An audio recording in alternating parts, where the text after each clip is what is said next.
இந்த திருடனை பிடிச்சே ஆகணும் அப்படிங்கிற வெறித்தனமான ஒரு போலீஸ். அதாவது கரசாமி. தனுஷோட பேர் இந்த படத்துல கரசாமி. அதத்தான் சுருக்கமா அப்படின்னு இந்த படத்துக்கு தலைப்பு வச்சிருக்காங்க.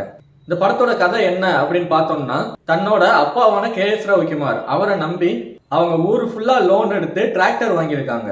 விவசாயம் பார்க்கணும், நல்லா இருக்கும் அப்படின்னு. ஆனா அப்படி லோன் வாங்கின யாருமே நல்லா இல்ல.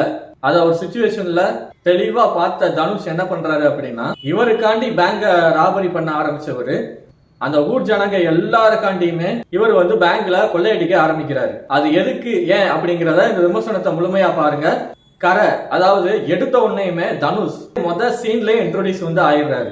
ஒரு வீட்டுல அந்த ஊர் MLAவோட வீட்டுல தன்னோட கடைசி திருட்டு, தன்னை நம்பி வந்த தம்பிக்கு அது திருட்டு, தொழில சொல்லி கொடுக்கிறேன் அப்படிங்கிற மாதிரி படம் ஸ்டார்ட் ஆகுது. எதிர்பார்க்காத மாதிரி அவர் அந்த வீட்டுல மாட்டிக்கிறாரு. அதுக்கப்புறம் என்னங்க பண்ணுவாங்க, போலீஸ் ஸ்டேஷன் கூட்டு போய் அவரை ஒப்படைச்சிடுறாங்க. இப்ப அந்த போலீஸ் என்ன பண்றாருன்னா, தனுஷ அவரா அந்த வீட்டுல மாட்டல, இந்த மாதிரி திருடிட்டு போனவரை போலீஸ் நான் தான் தேடி கண்டுபிடிச்சேன், ஒரு இடத்துல தலைமறைவா இருந்தான், கேஸ திசை திருப்பி வேற மாதிரி கொண்டு போற மாதிரி பிளான் பண்றாரு. சூப்பரா ஒரு விஷயம் பண்ணி அங்கிருந்து எஸ்கேப் ஆகுறாரு. இலை எடுத்து போற வேலை அப்படின்னு வேலையை பார்த்து நிம்மதியா அவர் வாழ்ந்துகிட்டு இருக்காரு. 16 வருஷமா தன்னோட அப்பாவை பார்க்க போயிட்டு பஸ் ஸ்டாப் வரைக்கும் போயிட்டு திரும்ப வந்துருவாரு. ஏன் அப்படின்னா, தன்னோட அப்பா வீட்டுல இருந்து அவர் சில பணங்களை திருடிட்டு சின்ன வயசுல இருந்தே அங்க இருந்து ஓடி போயிருப்பார். இப்ப நம்ம அப்பா கொஞ்சம் முழிஞ்சா நம்ம அப்பா எப்படி நம்மளை ஏத்துக்குவாரு அப்படிங்கிற சந்தேகத்திலேயே இருப்பார்.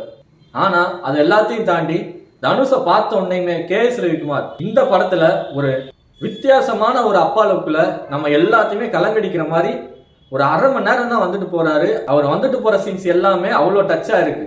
அந்த இடங்கள் எல்லாமே GV பிரகாஷ் தன்னோட மியூசிக்கும் சரி பாடலும் சரி கொஞ்சம் கூட நகர விடாம நம்மளை ரசிக்கும்படியா வைக்குது. இடத்தையும் நம்ம வித்துடலாம், இல்லைன்னா மொத்தமா பேங்க்காரன் தூக்கிட்டு போயிடுவான் அப்படின்னு சொல்றாரு. ஆனா KS ரவிக்குமார் என்ன நடந்தாலும் நான் பத்திரத்தை திருப்பிடுவேன், இடத்த நான் விற்க மாட்டேன் அப்படின்னு பிடிவாதமா இருக்காரு. ஒரு வாரம் 7 நாள் அவங்க அப்பாவை தாங்க முடியாத ஒரு சிச்சுவேஷனா ரொம்ப ஃபீலிங்கா இது வரைக்கும் இப்படி ஒரு விஷயத்த பண்ணாத மாதிரி அப்படி ஒரு விஷயத்த பண்றாரு. இப்போ தனுஷுக்கு என்ன பண்றது அப்படிங்கும் போது கருணாஸ் எல்லாரும் சேர்ந்து பேசுறாங்க. நான் ஒரு திருடன், படத்துல full and full bank robbery. Hollywood படத்துல எல்லாம் ஒரு ராபரி பண்ணிருப்பாங்க, அதை விட இது ஒரு விண்டேஜ் ராபரி. ஆனா அந்த ராபரி எப்படி நடக்குது அதுதாங்க இந்த படமே.